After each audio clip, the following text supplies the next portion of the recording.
Why don't we go ahead and look at getting settled in and get started here. I want to welcome everyone to today's Work in Progress. We're really excited to have a guest lecturer with us, Dr. Trent Rosenbloom. He's the Vice Chair for Faculty Affairs and an Associate Professor of Biomedical Informatics, Medicine, Pediatrics, and Nursing at Vanderbilt University Medical Center. Dr. Rosenbloom is a nationally recognized investigator in the field of health information technology evaluation.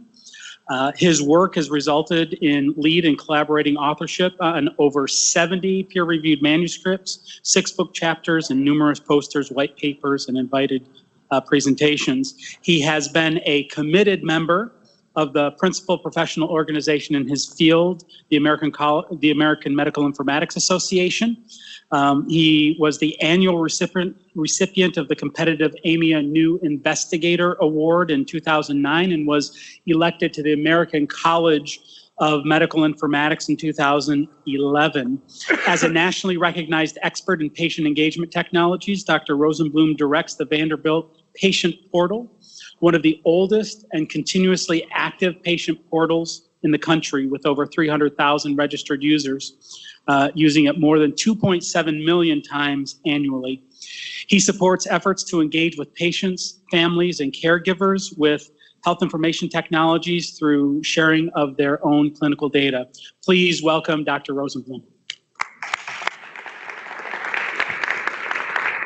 Thank you. That's very generous. Thank you.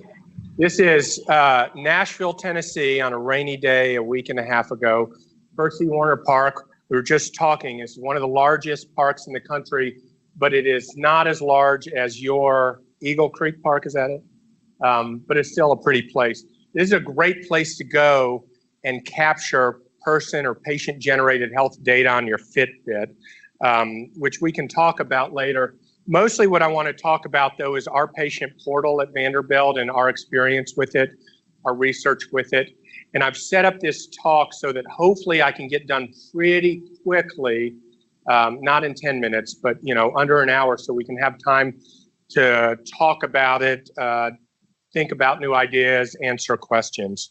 I have no disclosures to share with you today. So when I think about a patient portal, I think about a patient portal as a piece of software, either a website or an app, that is a powerful tool for engaging patients and their caregivers, families, proxies, whatever. We have a number of different frameworks out there for what is patient engagement. In short, patient engagement is increasingly giving our patients, people, family, caregivers, whatever, access to and control over their health and health information. And I like this particular model, which came, it's a policy discussion that came out of Canada 18 years ago. The way this is set up is you have different stages or characteristics of patient engagement. All the way on the left, where you've got patients or doctors or nurses who don't want anything but the old kind of patriarchal, tell me what to do and I'll do it system, all the way to the right, where patients and caregivers and doctors and nurses each bring something to the table and are all equal as well. They're all contributing to that individual's health. So the doctor may bring knowledge and prescriptive power. The patient brings the experience of living with the disease. The patient's husband or wife or whatever brings experience caring for that person with the disease. And patient portals are the most commonly used software for supporting these kinds of patient engagement. Now, patient portals come in a couple different flavors over the years. These days, we're all kind of familiar with the classic patient portal, which is fully tethered to an EMR. You log into the portal and you see what's in the electronic medical record. You don't have really any other separate things. But over the history of patient portals, there's also been personal health records, which are completely standalone, and some of them might not even be fancy electronic applications. They're your little red book where you jot all your meds, and we still see that. But they're also electronic. Google did this for a while. Microsoft did this for a while. So there are these non-tethered personal health records that kind of fall in this continuum. Today, we're really going to talk about the patient portal, that tethered version of the personal health record. Now, we all think about patient portals as something we're required to do for what has been called meaningful use. But patient portals have been around for a very long time. By very long time, I'm using very long time in kind of informatics speak, 20 years. The first modern patient portal we know about was created at University of California, San Diego by Dan Mazes, who's one of the leaders in biomedical informatics. Dan and his team created something called Picasso, and Dan's great at acronyms. Picasso, Patient-Centered Access to Secure Systems Online. So this was a website that folks could log on to and access their health information, just like we do today. It was operational around 1998 after they started working on it in 96. And Picasso was used until they had to shut it down because it was not Y2K compliant and they were afraid of what might happen. You remember that, right? New York Press put in a system right around the same time called PATSYS. PATSYS was put in by another one of the leaders in our field, a fellow named Jim Cimino. PATSYS was mostly used initially as just this pilot project, though it did eventually expand. And we have this idea of an info button where you log into your portal and you see, I've got diabetes, and next to diabetes is this context-aware button I can click on and get information, educational information about diabetes. That was invented in PATSYS. And that's since become a standard and a regulation. In Colorado, Denver, they did a project called Sparrow. Sparrow was designed to provide individuals with heart failure access to their health information online. It was used in a small randomized controlled trial where people who used it were found to be excited about it, and people who used it tend to have better adherence with their medical management. Brigham and Women's partners, pardon me, put in one called Patient Gateway. Out of all of these, this is the only one still in use today. And by the way, like us, they went to Epic a couple of years, actually in the past year or so. Patient Gateway was initially designed as just one of these standard portals where you could log in and access your information. They've done some really interesting studies over the years. The one I like the best is about 10, 15 years ago, they did a number of studies where people could log in, look at their med list, and if something was wrong, tell their healthcare team in the portal that the med list was wrong and get that fixed. Almost no one does that operationally today, including them, but it was a really interesting set of studies and really a powerful patient engagement activity. So the common things that we see folks doing with patient portals, these are things you know. People can log in and access their health data. They can look up their labs, they can look up their x-ray reports. Different sites implementing portals give access to different kinds of health data on different timelines. Some places make everything available immediately. Most places don't. They may make your labs available and then other labs available after a week and some labs not available. They might not show your x-rays, or they might show your x-rays. So these tend to vary from institution to institution. Secure messaging is a key part of most modern patient portals. Secure messaging basically is the idea of, instead of picking up the phone to call my healthcare team, I'm going to type something. And people really like this because they don't have to play phone tag. They don't have to sit on hold. They can control the message they're sending. Healthcare side likes it because it's all self-documenting. The whole conversation back and forth can go in the health record and be referred to later in a way that a phone call cannot. You can have those info buttons with personalized educational materials. Bill pay, we were talking about this morning. People actually like having bill pay. It's not this kind of, oh, you just want my money sort of an attitude. People like being able to log in and pay their bill from the same place they do everything else. Still surprises me that that's true, but anyhow. You can manage appointments, you can refill medications, and on and on and on. And I'm going to show you some other things that folks do. So at Vanderbilt, we implemented a patient portal that we called and still call My Health at Vanderbilt. My Health at Vanderbilt first rolled out around the 2003-2005 timeline. I split the difference and wrote 2004 up there. It rolled out widely through the institution in 2007. In 2013, we completely redid all the software to make it a little more modern. And this is how it looked up until November 1st, 2017. And My Health at Vanderbilt did all those things I just told you about. And it got robust use. And I want to talk about some of the use, and I want to talk about some of the studies that folks at Vanderbilt have done. Most of them are not me, so I'm telling you about our team's studies looking at My Health at Vanderbilt and how people have used it and the impact that it's had on patient engagement and patient care. I'm just going to stop real quick. Anything not clear up till now? Right. So I teach scientific communication to our students in our department at Vanderbilt. I always tell people what you're going to tell them, then tell them what you told them. So this is what I'm about to tell you. All the research that we have to date tells you these things, that our patients, our people use My Health at Vanderbilt, that they use it and receive actual clinical care through the patient portal. That usage of the portal has grown over time and spread to all the corners and specialties throughout the medical center and clinics, that our users like it, and that we can actually understand over time what technical support issues we've had, what problems we've had. And these are things that have been published or are in process of being published. So in a study one of our faculty members, Chandra Osborne, did about 5 years after our first major implementation, so published in 2011, she looked at how many people were using My Health at Vanderbilt and looked at usage logs to understand what people were doing.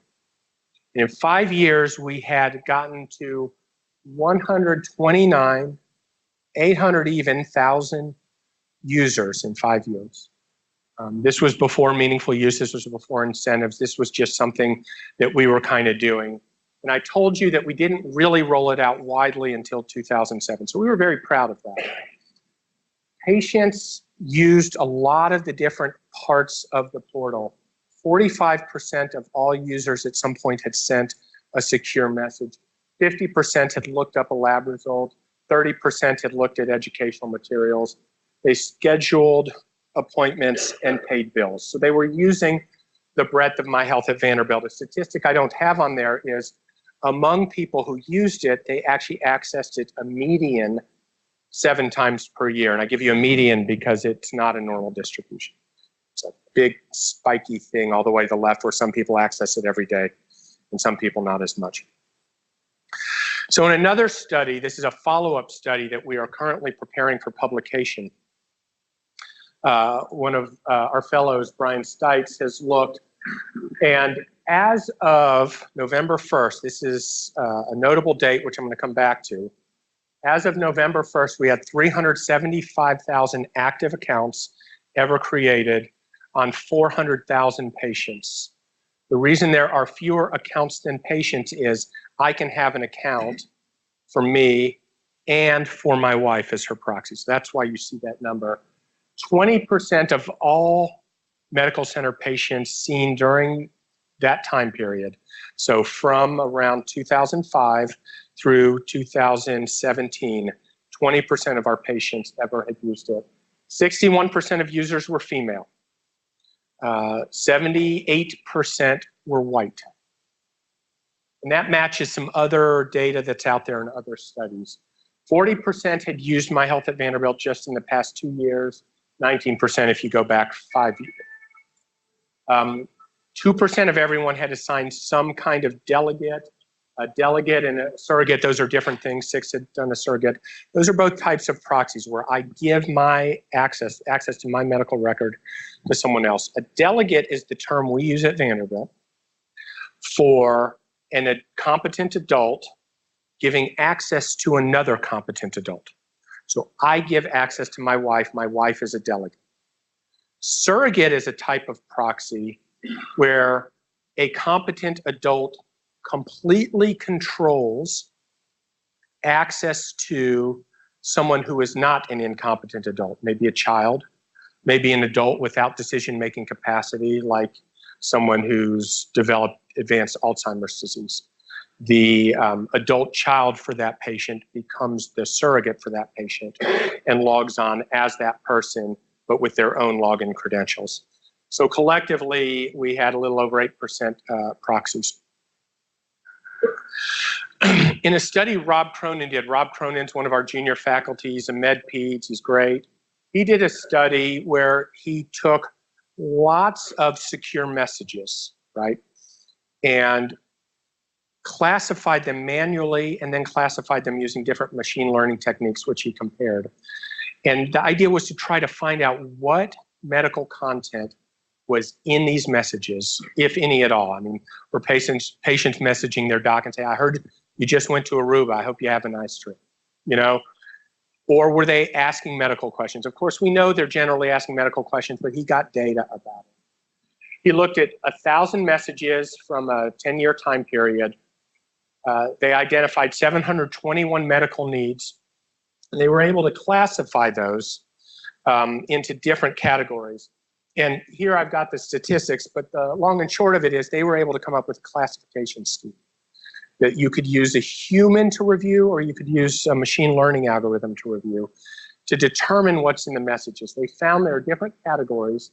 So patients might be messaging to ask about a medical problem they have. So what is COPD? They might be asking about some aspect of management. When is my colonoscopy? About an intervention they're receiving, a test they need. Is it time for me to come and get my hemoglobin A1C? And then other medical needs or communication. I need to schedule a follow-up with you. And then they still have a category for the question about the trip to Aruba, social information. And they've since used this for a number of studies. They validated this. They've done machine learning algorithms. They found that, you know, for some of these needs, certain methods, machine learning methods like random forest work better. For other needs, other methods like logistic models work better for identifying them. So this is still an area of active research for that. In another study done by one of our health policy fellows who worked with Chandra Osborne, who did that first study I showed you, they looked among diabetic patients who use the patient portal, are any of the activities they do in the portal associated with better outcomes? And what she found was that no, most of them aren't, but one is, and that is secure messaging. Diabetic patients who would send secure messages with their healthcare provider were more likely to improve their hemoglobin A1C over the course of the study. So patients are using the secure messaging to receive care, and here's at least one study that showed it improved outcomes.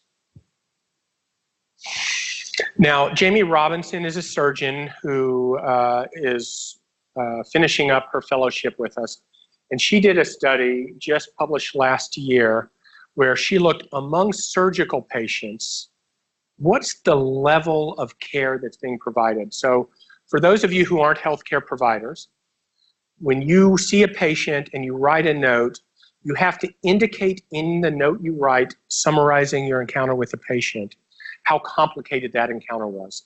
Was this just a patient with a bladder infection who's had 15 bladder infections before, and I don't have to do much thinking? Or is this a patient with some complex chest pain that doesn't appear to be a heart attack, but I'm still scared and I spend an hour thinking about it? That's called medical decision making, and it can be categorized. In fact, it's categorized.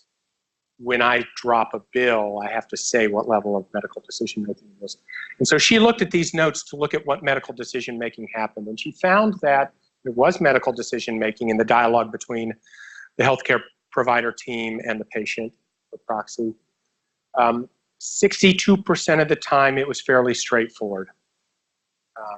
But 8% of the time it was moderate. So 1 out of 12 times there was actually some complexity. Now, none of the ones she studied had high levels of complexity, but there was still some complexity. And she did a follow-up study that was just published last week, and you'll notice the publication date. It won't show up in print until 2019, so this is hot off the press for you. It's really a follow-up study on that, where she looked at the types of things that happened when medical decision-making occurred, and she found that 50% of the time a physician was the person on the healthcare team who participated in that decision-making conversation, all done through secure messaging. 30% of those, there was some management of an existing or a worsening problem. Hey, doc, my incision from my hernia surgery is draining. What do I do? 25% of the time there was some adjustment of treatment, including a new prescription. And 25% there was new testing, 10% there was some kind of consultation that had to happen. The point that they make in the article, their point is, if we had done these as face-to-face visits, many of these would have generated some revenue for the health system. So Rob, coming back to Rob Cronin, who I told you about, he's that MedPeds guy who's junior faculty and a really good thinker. He looked at how the use of secure messaging grew over time. And really this is taking that point I just made to you. Is secure messaging growing? And if so, are we doing things in secure messaging that might have taken an in-person clinic visit before? I'm going to show you a couple studies about that. So in Rob's, he showed that over the period of study, the number of patients seen in outpatient settings who did some kind of clinical messaging through the secure message system in My Health at Vanderbilt increased from year to year. And in certain specialties, it was the highest. In OB-GYN, 83% of patients used secure messaging. Dermatology, 72%. In medicine, it was 57%. So there was high penetration, and it grew over time. In another study done by Masterman, who's, yeah.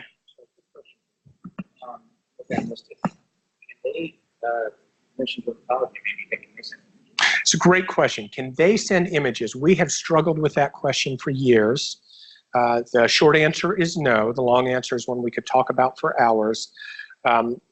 The brief reason why we don't is because there were a lot of stakeholders who wanted to think about it, make sure the policy and workflows were correct, make sure image quality was correct, and then we put it on hold for 2 years and then another year when we shifted to a different solution for all this.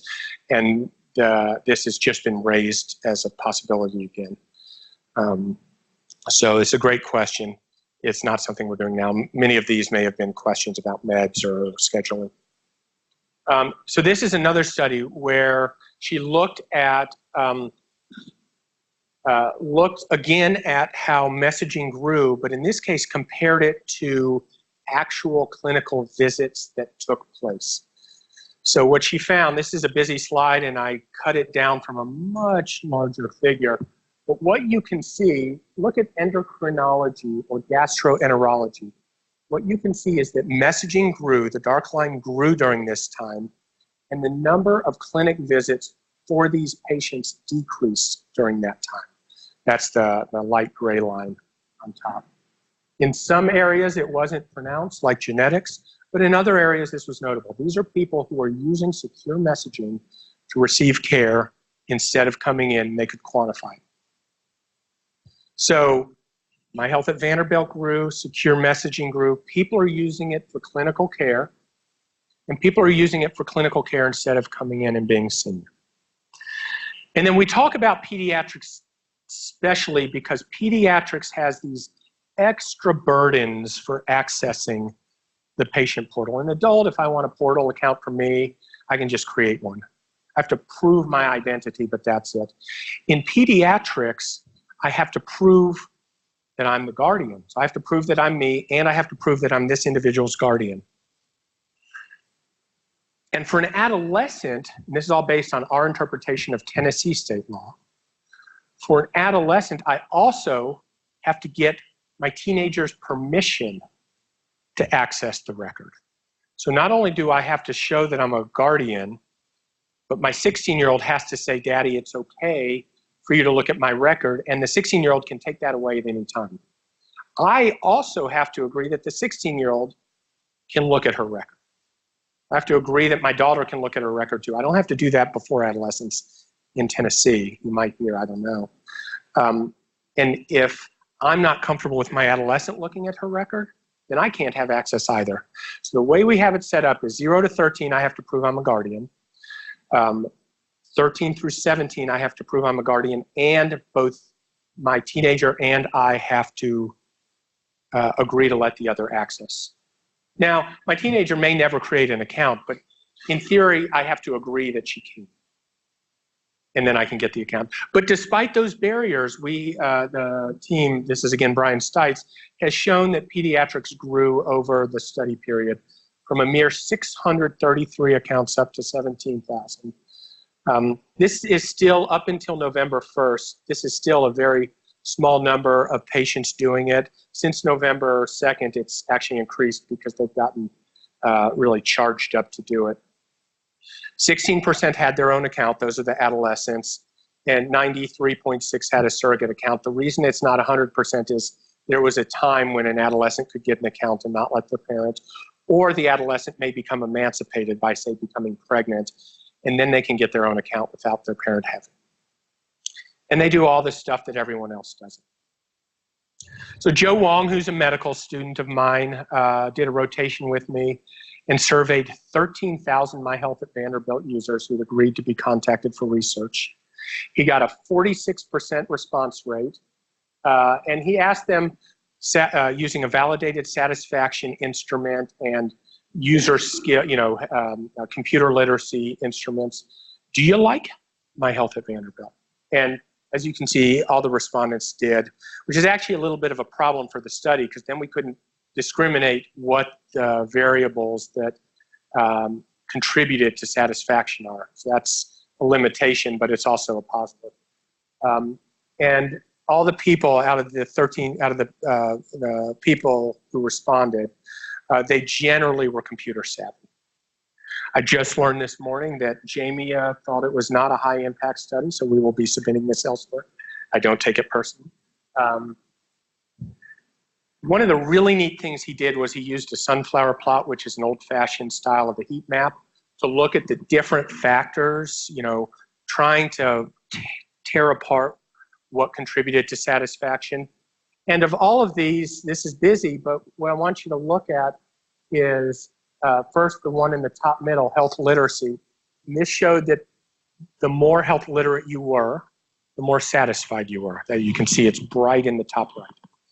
And satisfaction with the messaging function, which I've told you is this really commonly used thing, tends to cluster in the middle of the age group. So when you look at all ages, the oldest and youngest people, that's not where messaging satisfaction is. These are people who used messaging, not are you happy with messaging.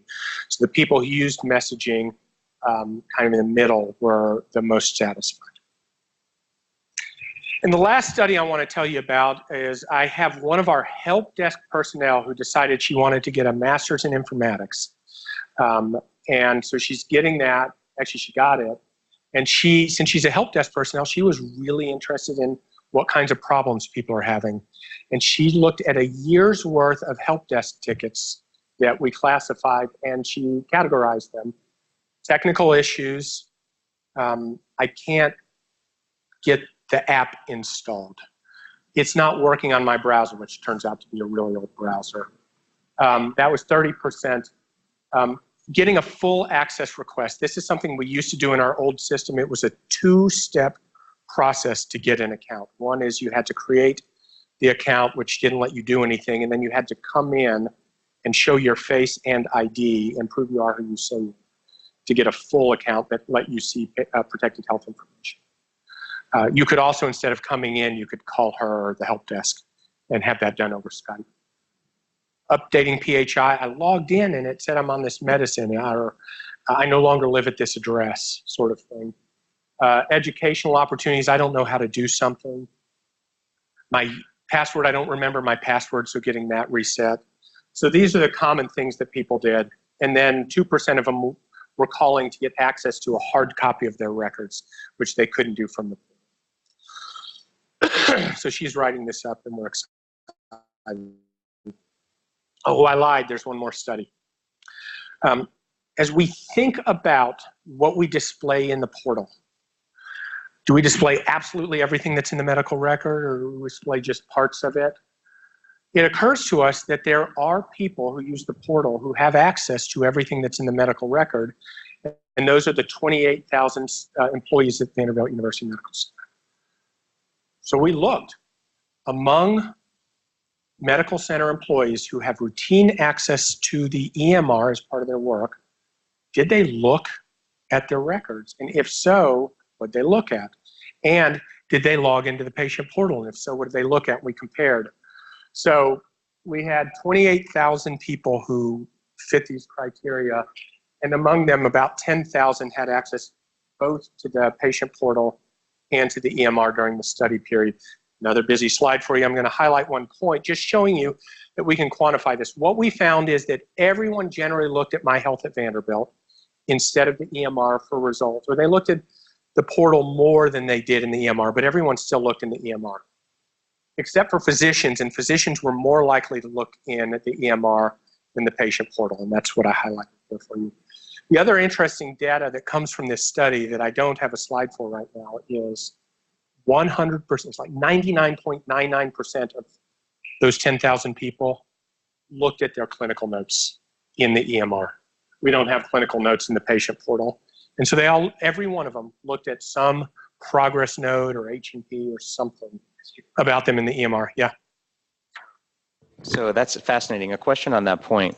Some institutions have policies where if you as someone with access to the EMR looks at a record of someone you're not treating, right, including you, right, it'll trigger a concern and something will happen. So how does that get managed? Right. So the question is, if you're looking up the record of someone you're not treating, it might trigger something at some systems.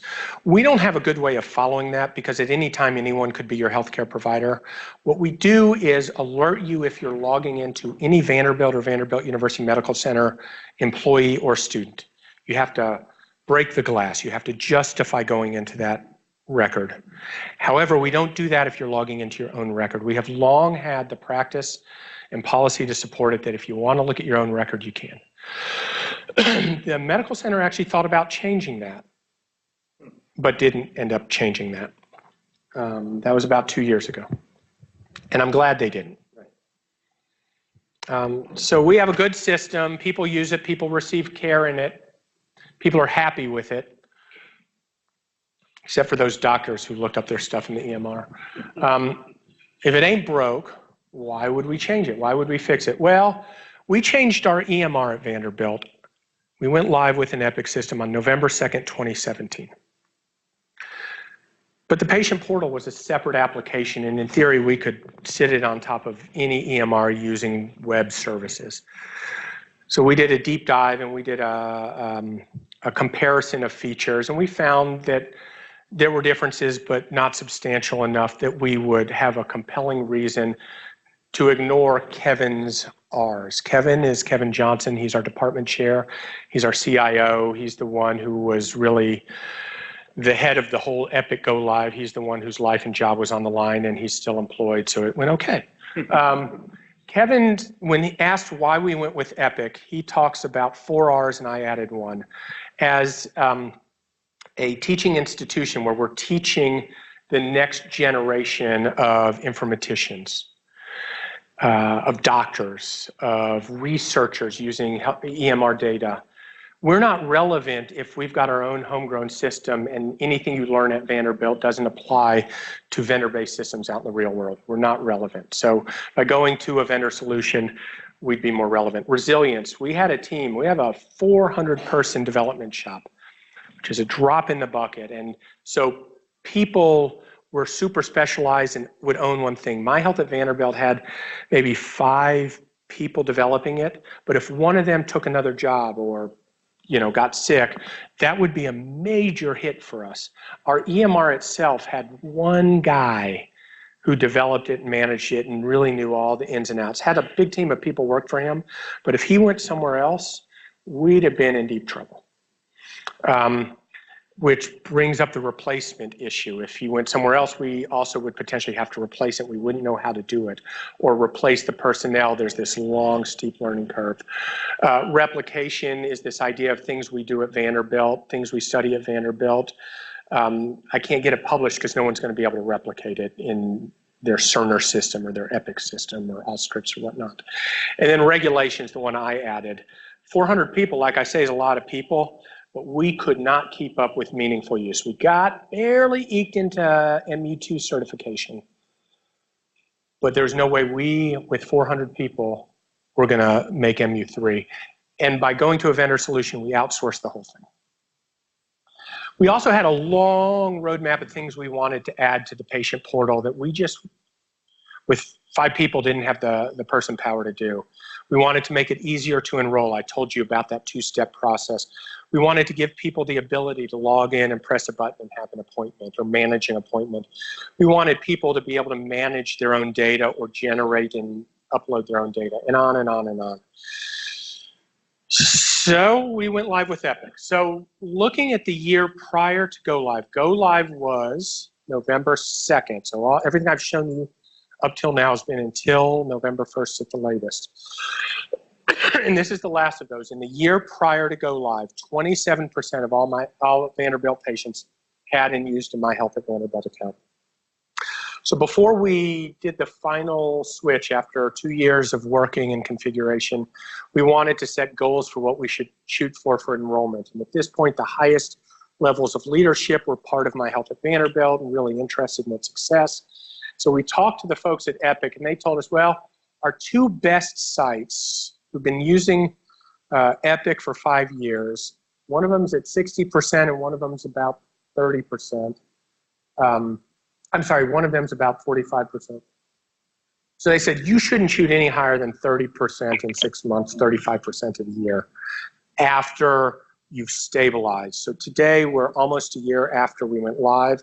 We're probably 6 months-ish after we stabilized. So we shouldn't be shooting more than 30%. Well, institution didn't care about that. They wanted us to go up, and I'll show you this in a minute. They want us to have 50% usage. So that's what we're working on. So we went live, and this is My Health at Vanderbilt now. For those of you who've seen my chart, it looks familiar. That satisfaction survey that my student did included my email, so 13,000 people received my email. And on November 2nd-ish, I started receiving emails. I'm going to share with you my favorite. The highlighting is mine. Dr. Rosenbloom, let me be blunt, the new system is a complete disaster. I've not been able to send a single message to any of my doctors. It's the same with a phone message. It would be nice to have a total overhaul of the system. So I'm very proud of this for 2 reasons. One is I was able to reach out to this patient person. So I was actually glad to receive the 250 emails I received that week that I didn't budget time for, because I could reach out to these people, and because we now had signals into some of the problems we were having with our users so we could get them fixed quickly. This particular problem had nothing to do with My Health at Vanderbilt. It had to do with how the messaging system was implemented in the EMR, but it was reflected in the patient portal. So I got a lot of these, and ultimately we were able to fix a lot of problems. So here we are almost a year later, and there's a lot of things that were on our roadmap, things that we wanted to do that we now have or have started. Here's a brief list. I'm going to show you a couple of these. We've got third-party authentication. So now a patient doesn't have to come in and show their ID. They can answer those Experian questions. What was your first car's color? What is your sister's dog's name? Or whatever those questions are. If you answer enough of them correctly and can like identify your birth date, name, and all that, it's going to give you an account. You can do pre-check-in. You can do online scheduling in some settings, and we're rolling that out more widely. We've got a wait list function where if you want a sooner appointment, you don't have to do anything but press a button, and if a new slot is available earlier, it will let you know. We have the ability for patients to tell us what's wrong with their medication or problem list or allergy list. We've got the theoretic ability for patients to upload their Fitbit data. We haven't turned it on yet. We've got patient-reported outcomes. We've got the infrastructure that will support telehealth, and we've got a much better billing system that we've been able to put in place. And I'm going to go over a couple of these in a little more depth. So this is just the Experian. I want to create an account. I want to prove to you who I am, who I think I am. It's currently tuned to accept about 3 out of 4 people. We don't want it to be too liberal because we might start getting the wrong people in, and they advise us 75% is about right. Kevin, my department chair, was not one of those 3 out of 4, and so I got feedback, but he understood.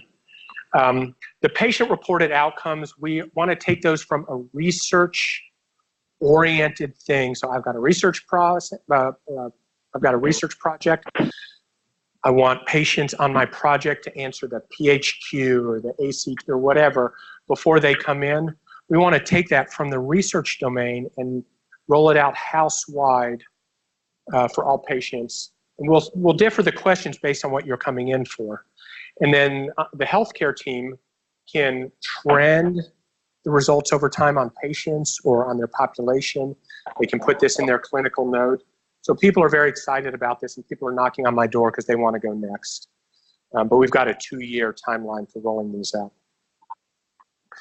This is the online scheduling. If I want to, instead of walking into the acute care walk-in clinic, I want to say, I'm going to be there at 10 a.m. or I want to schedule an appointment for a mammogram. We don't have this widely available yet, but those are some areas where we do. You can just open table yourself a spot. And this is the wait list idea. Up at the top it says reschedule or cancel. If I need to cancel the appointment or find a different date or get on the wait list, I can just click on that. I don't have to talk to anyone. This is an iPhone. Apple, so this is Apple's doing. This is not our doing. So don't, if you're an Android user, it's not my fault. This is Apple's doing. Apple now allows, if you have an iPhone 11.4 iOS or higher, you to connect your patient portal, if it's an Epic patient portal and your institution has decided to play. Peter and I have talked long about that. He's thinking about it. He wants to. You can connect your patient portal to your iPhone, and it uses a Smart on Fire service, or Fire service, and puts the data straight, if you authenticate it, straight on your phone. It doesn't go through some Apple server. So I have all my health data on my phone. So if I wanted to access it, I don't even have to log into the portal app. Why would I do that? Well, the reason I would do that is because now a third-party app developer can come along and access, if I give them permission, the Fire encoded data that's now stored on my phone and create an app to help me manage my high blood pressure or diabetes.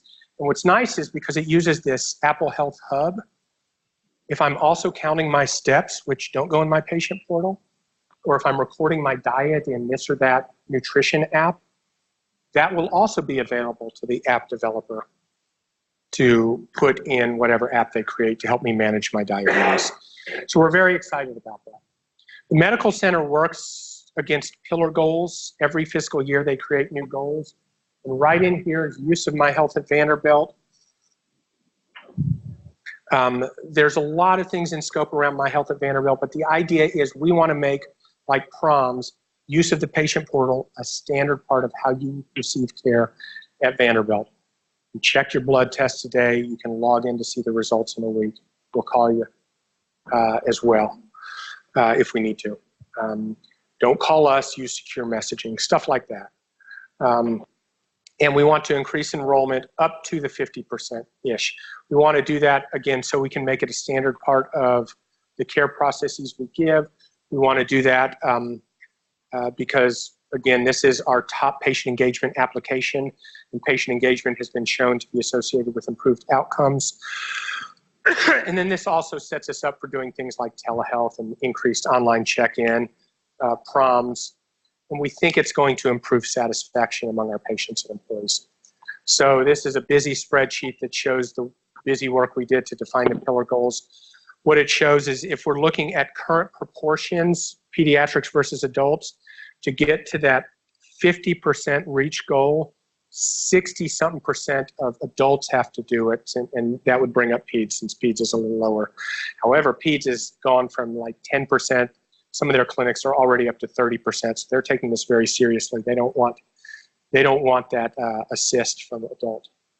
So as of right now, we're about 42%, which gets us over our very lowest threshold goal, but not to that top goal that we're shooting for. And this varies day to day, and I watch it more than I watch my retirement account. We've got a team of people. It's not just me. We've got a team of different people who think about patient engagement in our institution, people who work with patient family advisory groups. We've got executive leadership.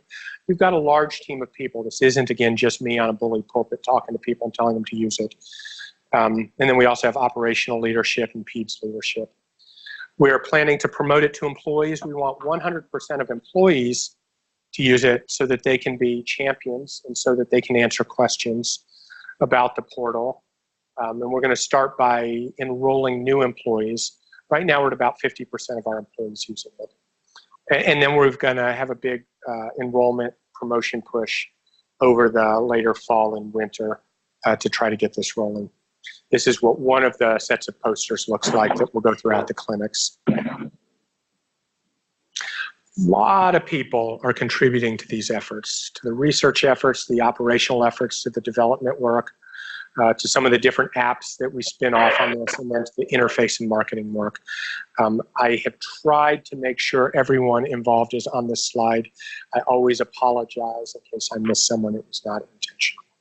And so with that quick buzz through, this is also Percy Warner Park, I'm happy to take discussion or questions. Thank you. Great.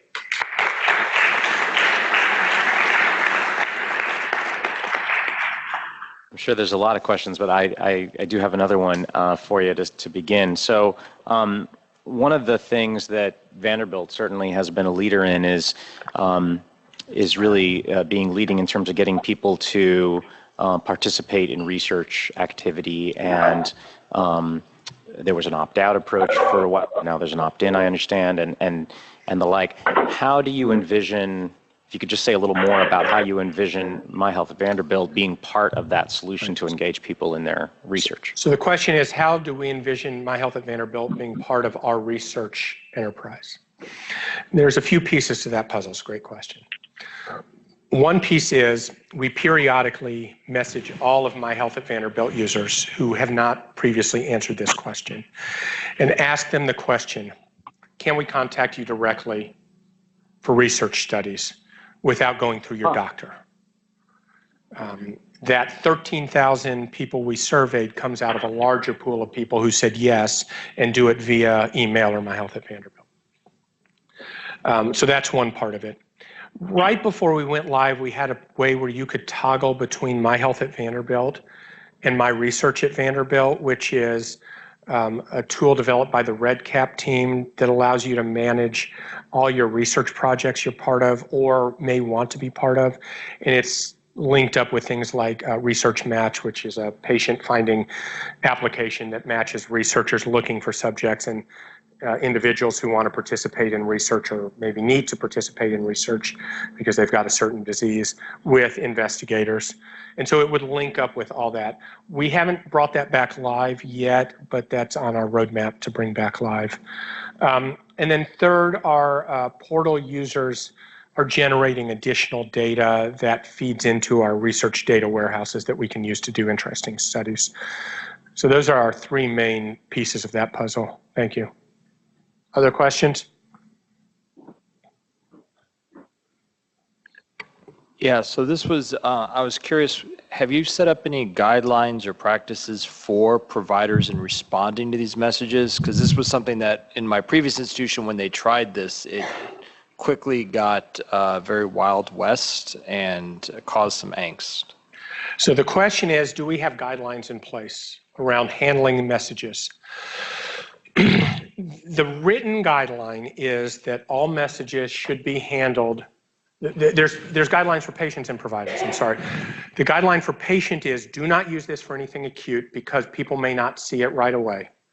And it even gives them other ways to get help if they need immediate help. And that's actually part of the patient's user agreement. If they abuse that, they can lose access. On the provider side, the guideline is the message needs to be handled within 2 business days. And if it doesn't, it typically gets bounced back to the patient or escalated in some way. And in the old system, we used to generate reports on messages that we would send to managers, clinic managers, for messages that were getting too old. There was a little bit of a disconnect. I think it was a 7-day, if they'd sat there for 7 days. We don't have that set up in the current system yet. That's something we probably will have set up at some point in the current system. But right now, messages can still go there and die, but it's uncommon these days for that to happen. So those are the main guidelines in place. In terms of what to handle in a message, we really leave that up to the provider's discretion. People have generally embraced this. And again, that may be the culture of us having done this for 15 years. We ask them to think about it the same way they would if the patient made a phone call to ask medical clinical advice.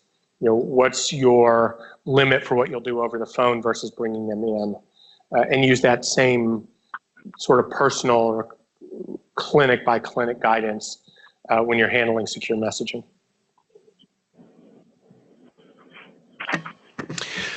So you showed us some reactions of patients when you switched to MyChart. What, in general, was the delta between the homegrown portal functions and the MyChart? What was better, what was worse, what did clinicians like, and so on? So what was the delta between the old and the new? So a big one was the user interface. There's only so much we could do to control the user interface. Everything we had done before had tried to keep our user interface consistent with everything else we do that is Vanderbilt branded. And now we couldn't do that. We could only like move icons around. We could shift, use different graphics for the icons and change the color palette. So that's one major change. There are a couple subtle little workflow things that became more difficult, so people now couldn't find the after visit summary. There were other things that are both a plus and a minus. So the way in our old system we handled pathology results was we handled them as a report, like an X-ray report, but of its own type. The way Epic handles them is that they're a lab result. And so suddenly, and this surprised us, breast biopsies were showing up in the patient portal the day after they were reported. And so people on the beach were suddenly reading their breast biopsy report, and we got feedback. And so we had to adjust our policy since we couldn't fix the computer, but we were able to shift that to 14-day delay, which is what we consider our longest delay. There's nothing no lab result that we withhold, with one exception, beyond 14 days. That one exception is Huntington's disease, because there are national guidelines that Huntington's disease results for this universally fatal disease, and people who have Huntington's disease tend to be a little bit irrational with decision making as the disease starts to onset. So that there's a well-known phenomenon of people with Huntington's disease finding out the result and killing themselves. And so the national guidelines are that there's a counseling session involved with giving the result. And so until we can control who's ordering that testing to make sure the counseling's done, we're not putting those in My Health at Vanderbilt. As soon as we have those controlled only to the Huntington disease providers, we'll put those at 14 days. But that was one of the things that was surprising to us and we had to fix. On the other side, the delta is we got immediate online scheduling. We got immediate waitlist scheduling, though it took us 6 months to turn it on. We got immediate Fitbit or other device integration, and we haven't turned it on yet. We got this Apple thing that we're excited about. And a few of those other features I've shown you. We got the proms, the pre-check-in, all of those things. So those are things we'd always wanted to do and would eventually have gotten to. But this way they just came for free. So thank you for a great talk. I had a question about potential disparities. I saw you described about 78% of the population was Caucasian. I'm not sure how that compares to the medical center. And I know there's some literature a little dated, but from group health's portal, where they saw some disparities in access to their portal. In fact, I've done a recent systematic review with the VA fellow here, his name's Will Tarver, that was published in JMIR to look at differences in patient-centered technology use among vulnerable populations. And there's not a lot in the literature. So, I mean, some people would say, well, maybe we shouldn't deliver care through these technologies, but I mean, we are practicing in the 21st century. On the other hand, using these technologies, we don't want to contribute or exacerbate disparities. And so what are some of your thoughts about that? That's a great question. I'm glad you asked. The question is just the general question about patient-engaging technologies and disparities. And I would say disparities in healthcare and disparities in technology use. If I may. We have the data that I've shown you. Brian Stites is doing a deep, deep dive looking at the characteristics of users versus non-users to try to get at this question, looking over 500,000 users and 15 years of usage. And the idea is he'll correlate what you do, if you do anything in the portal, with who you are, your demographics, what your health conditions are. And I'm hoping he'll put in geocoded information so we can kind of understand where you live and what that's like. The limited data out there and the non-empirically studied data that I look at every day when I look at these reports all supports the idea that there are substantial disparities and that rich, white, educated women who are middle-aged or a little older use the portal more than anyone else. We think, but we have no data to support it, and we're looking at it, we're hoping to look at this, that putting these applications on smartphones will help close some of that gap. A lot of the reason for disparity has to do with things like language and mobility and computer literacy, but a lot of it just has to do with access to computers. And generally speaking, we understand that disparate populations can access the internet more readily on a smartphone than they can on another device. And since certain health conditions are more common in those disparate populations, there's more incentive to use the portal. One of the things we also know non-empirically, and we're working on fixing that, is that people with chronic diseases use the patient portal much more than people who are healthy. Our inflammatory bowel disease clinic is at 90%, for example, adoption. I've told you house-wide we're 42. They're at 90%. So people with syndromes like that are going to be more incented. And since some of these chronic diseases are more common in these disparate populations, we think, but need to study, this is our hypothesis that we need to test, that the smartphones are going to help bridge some of that.